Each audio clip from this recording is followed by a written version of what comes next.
right, so I'm currently on the phone with John, another musician that reached out about the interviews. So I'm going to go ahead and give him the chance to introduce himself. Hello, my name is Chang. I'm a guitarist, composer, improviser, educator, that kind of things. Awesome, very cool. Tell me about yourself. How did you first get into music? When did you find it? When did it, have an impact on your life? Wow, geez. Well, it goes back to South Korea, where I was born and raised. My parents got me piano lessons, and I wasn't really into music at the time. My parents weren't listening to great music at home. There was nothing really happening. Maybe a little bit of Kayo, which is like um, older version of K-pop, you know. Sure, sure. And then my family moved to Canada, Montreal, Canada, and they had MTVs with actual music on them. And I got into a lot of hard rock, metal music through that, and then started learning playing the guitar. My heroes were like Jimi Hendrix, Page, and Santana, and all these guys, and wanted to be just like my heroes. So in middle school, I saved lunch money and bought me a secondhand used guitar, and I was so proud of it because it's something I bought for myself, and my parents were like, "No, there'll be no electric guitars here. Oh, no. You know, you have to hit the books, you have to do your studies." So my father made me return it. So I had that guitar hidden in the backyard, in the little shed that we had. And at night, I would sneak out and pick up the guitar and bring it back down to my basement bathroom, Nice. lock the door, and practice. Now, at the time in the 80s, there weren't like all this, ultimate guitar, all these resources that people have now. So it's really basically play, rewind, looking at tablature books and play, rewind, and learn things that way, you know. Mm-hmm. And then by the time I got to high school, I got pretty good at guitar, so we started to do shows at school, doing cover songs. Do you mean with like a group of people that you put together, or like the regular band curriculum kind of thing? No, it's friends getting together and in a room going, let's play this riff 8 times, Okay, and sure. that kind of situation. Mm-hmm. And then we did some school talent shows, and yeah, when I got into a college in music, my parents figured out I was pretty serious with this music stuff, so they eventually supported me with this. Um, so in college, I did guitar and composition, Mm-hmm. and during that time, I had some weird religious experience that got me into Christianity really bad.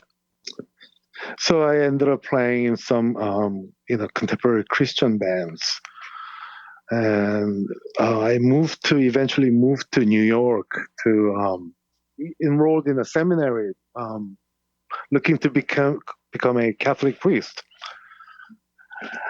And there, the rector called me in his office and said, "Well, John, you're the only one with any kind of musical training, so you're going to be our organist starting September." I was like, "What? What are you saying to me?" And so I've spent the whole summer practicing organ, pipe organ, and so I was able to accompany for masses and daily prayers there, 7 times where we had to play music. Okay, and that was going And on all while you were in college. You were also doing seminary. no, no, actually, I dropped out of that music school. Oh, okay, okay. I had a fallout with the composition teacher. Mm-hmm. It was really not a good one. Like, we were instructed to compose a piece for a percussion ensemble. Okay. And I thought I would be creative. I brought in, like glass, it's like break this glass on the cue, with a hammer. It's like instead of clave or some human bones replica, but it looks Hmm. cool on stage. But he's like, no, we're not going to perform your piece. I was like, I have protective glasses. What's the problem? Sure, sure. You wuss. Anyways, so I got tired of that academic scene, really. And then, so I was in seminary. I dropped out of music school, and then I studied philosophy and theology, and while serving as a music minister, organist, music director, and organist. And then I left the seminary because it wasn't my thing. And then I said, well, what am I going to do now? Well, why don't I Hmm. go back and finish school, my degree in music? So I did. I went to Aaron Copland School of Music in Queens, and I got my degrees there. And my guitar teacher, who I still collaborate to this day, he was such a great guitarist, William Anderson, and a bunch of us students will gather at my place and play classical guitar, electric guitar, ensemble stuff. And the other last year there, he composed a piece for us, and we started this guitar quartet, electric guitar quartet called Bodies Electric, and we have been collaborating ever since. Okay. And so, tell me about how, leaving seminary school, finishing your degree, transition to being creative, like on your own and starting your own project, and then, how the collaborations came about. Right. So I've put out some records, some solo records, and some with others, and it was really my way of saying "fuck you" to. I'm sorry. Can I Yeah, say that's that? fine with me. Uh, uh, uh, to academia, basically. This elitist, snobbish attitude that I really didn't like. Sure. And so it was a lot of noise records that I would do, very anti-academic, Okay. something that they would, frown upon. But yeah, put out some solo. I did some project with guys from Montreal, ESIS, with Modular Synth, and they're out on Digitalis label and Los Discos Enfantasm. It's a small boutique label Hmm. based in Montreal. And yeah, I was making some, shit noise. Okay. Are you still making noise records, or have you kind of moved into your own creative environment now?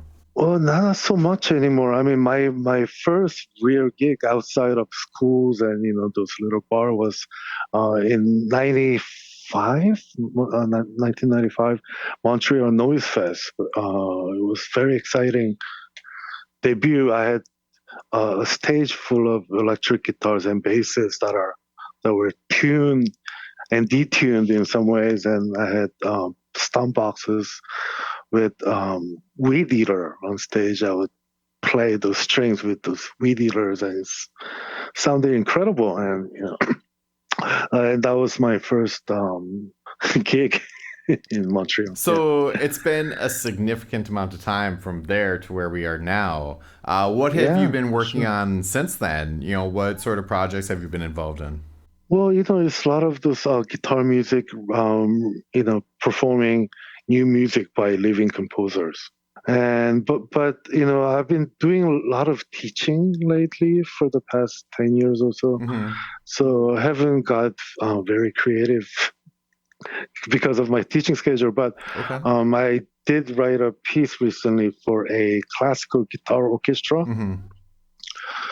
and this will be premiere on September 14th at Love 393 as part of the Village Trip Guitar Festival, curated by my teacher, William Anderson from Queens College. Well, that's cool that, despite, not having an exact creative outlet, you've still managed to be involved by, teaching more generations to get involved. Right. This summer I had 14 world premieres of students' work. They were doing composition camp, and that was great. That was it was very inspiring to see younger students write music and get creative that way.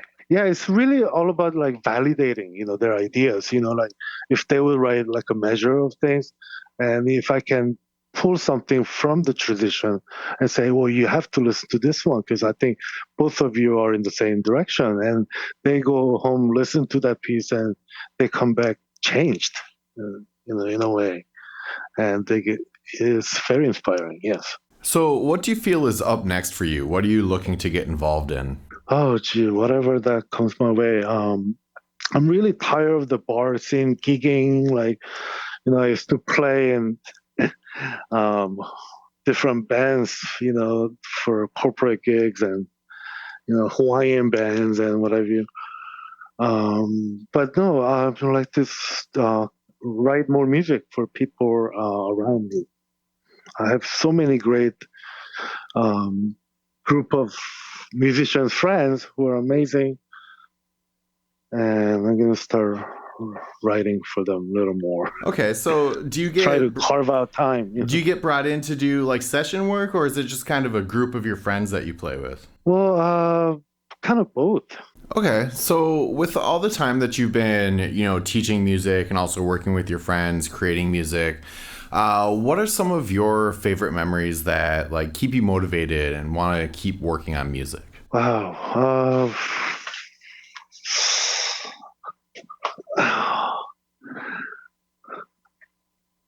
There's so many. It's hard to pick, Hmm.